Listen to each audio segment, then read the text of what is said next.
Ethanol mix E20 petrol सक्ती रद्द करावी आणि केंद्रीय शिक्षण मंत्र्यांनी राजीनामा द्यावा या मागणीसाठी आज मनसेच्या वतीने आंदोलन करण्यात आले।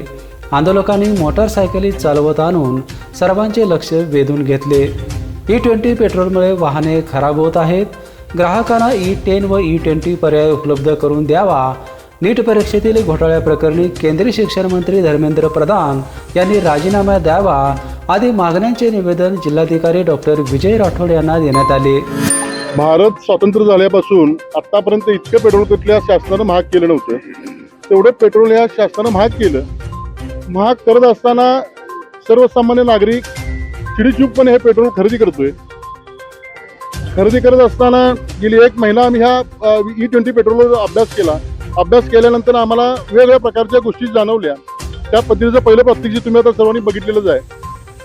सगळ्यात महत्त्वाचं, पेट्रोल इतकं महाग असून सुद्धा हे शासन शुद्ध पेट्रोल देत नाही।